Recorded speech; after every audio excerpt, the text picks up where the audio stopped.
তাআলা আপনার উম্মতদের সাথে দিনে এবং রাতে 50 বার মেরাজ করবে, বলেন সুবহানাল্লাহ।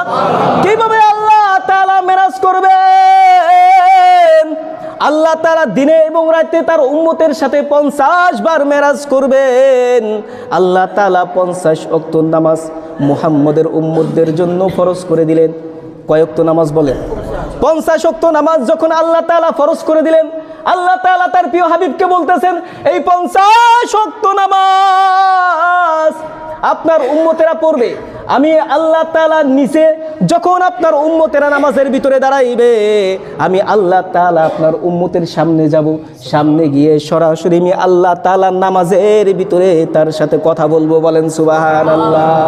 আরে আপনি টেনশন করেন না, উম্মতকে যেহেতু আপনি ভুলেন নাই, আপনি তো মেরাজ করছেন একবার, আপনার উম্মত মেরাজ করবে দিনে এবং রাতে 50 বার। চিন্তার কোনো কারণ নাই। তা আল্লাহর হাবিব তো মহা খুশি যে হাইরে আমার উম্মতের জন্য এত বড় হাদিয়া। তো হাদিয়া নিয়ে যখন নাকি সে সিদরাতুল মুনতাহে আসছে, সিদরাতুল মুনতাহা থেকে যখন নাকি এরকম এই 6 নম্বর আসমানে আসছে, তখন হযরত মুসা আলাইহিস সালাতু ওয়াস সালামের সাথে দেখা। মুসা আলাইহিস সালাতু ওয়াস সালাম আল্লাহর হাবিবকে ডাক দিয়ে বলে, আল্লাহর হাবিব, আল্লাহর বন্ধু, আল্লাহ তাআলার বাড়িতে গেছেন, আল্লাহ তাআলা আপনাকে কি উপহার দিয়েছে? আল্লাহর হাবিব ডাক দিয়ে বলে, আল্লাহ তাআলা খুশি হয়ে আমাকে 50 ওয়াক্ত নামাজ দিছে। তো মুসা বলে, সর্বনাশ, আমার উম্মতকে মাত্র 3 ওয়াক্ত নামাজ ফরজ করে দেওয়া হয়েছিল, 3 ওয়াক্ত নামাজই পড়ে নাই। এই জন্য বনি ইসরাইল আমার উম্মতেরা বেশিরভাগ জাহান্নামে যাবে। 50 ওয়াক্ত নামাজে আপনি খুশি হয়ে নিয়ে আসলেন আপনার উম্মতের জন্য, 50 ওয়াক্ত নামাজ তো তারা পড়তে পারবে না। আবার যান আল্লাহ তাআলার কাছে কুমায় নিয়ে আসেন। আল্লাহর হাবিব আবার আল্লাহ তাআলার কাছে গেলেন, 5 ওয়াক্ত নামাজ কুমায় নিয়ে আসলেন। থাকে কয় ওয়াক্ত? 45 ওয়াক্ত থাকে না? তো এইভাবে মুসার কাছে যখন আবার আসলেন, মুসা বললেন, না না না, আপনার উম্মতেরা 45 ওয়াক্ত নামাজ পড়তে পারবে না, আপনি আবার যান, আপনি আবার যায় নামাজ কুমায় নিয়ে আসেন। এইভাবে একবার দুইবার না, 9 বার আল্লাহ তাআলার কাছে গেলেন। সর্বশেষ 5 ওয়াক্ত নামাজ নিয়ে যখন আল্লাহর হাবিব ফিরতেছেন, মুসা আলাইহিস সালাতু ওয়াস সালাম ডাক দিলেন, আল্লাহর হাবিব এখন কয় ওয়াক্ত নামাজ নিয়ে আসছেন?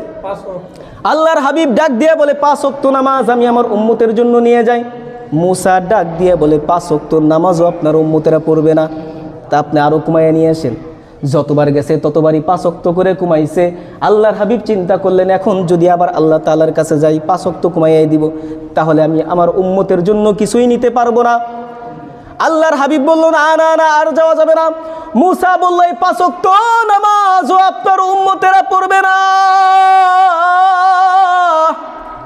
আমার ভাইরা, এই যে 5 ওয়াক্ত নামাজ যে আল্লাহ তাআলা ফরজ করে দিল, 5 ওয়াক্ত নামাজও কি আমরা ঠিক মতো আদায় করি নাকি? এমন অনেক মুসল্লি আছে যারা 5 ওয়াক্ত নামাজ পড়ে না। আরে 5 ওয়াক্ত নামাজ তো দূরের কথা, জুমার নামাজও পড়ে না। আপনি এলাকায় ঘুরে ঘুরে দেখেন, অনেক পুরুষ মানুষ এখনো ঘরে বসা, জুমার নামাজ পড়ার জন্য আসে না। তো এরা তো তাহলে বনি ইসরাইলের চাইতে খারাপ, যারা মুসা নবীর হুকুম না মানার কারণে যাদেরকে বেশি জাহান্নামে দেওয়া হবে। 3 ওয়াক্ত নামাজ তারা ঠিক মতো আদায় করে নাই, তো উম্মতে মুহাম্মদের তো জুমার নামাজও পড়ে না, তাহলে এদের অবস্থা কিরকম হবে? এই জন্য আল্লাহর হাবিব ওই 5 ওয়াক্ত নামাজ নিয়ে যখন নাকি মক্কায় আসলেন, আল্লাহর হাবিবের মন খারাপ যে হাইরে আল্লাহ তাআলা এত দিল, কিন্তু আমি নিলাম না, কুমাইতে কুমাইতে 5 ওয়াক্ত নিয়ে আসলাম। হয়তো 50 ওয়াক্ত নামাজ যদি আমার উম্মতেরা পড়তো, তাহলে আমার উম্মতের দাম আরো বেড়ে যেত। আল্লাহ তাআলা সাথে সাথে তার প্রিয় বন্ধুকে জানিয়ে দিলেন, বন্ধু আপনি মন খারাপ করবেন না, হয়তো আমি ডিউটি কমাইয়া দিছি, আপনার উম্মতদেরকে ডিউটি কমাইয়া দিছি, কিন্তু আমি আল্লাহ বোনাস কমাম না। আপনার উম্মত যদি এই 5 ওয়াক্ত নামাজ খুশুর সাথে আদায় করে, তাহলে আমি আল্লাহ তাআলা 50 ওয়াক্ত নামাজ পড়লে যে সওয়াব, সেই সওয়াব তার আমল নামায় দিয়ে দিব, বলেন সুবহানাল্লাহ। নামাজ পড়বেন কয় ওয়াক্ত?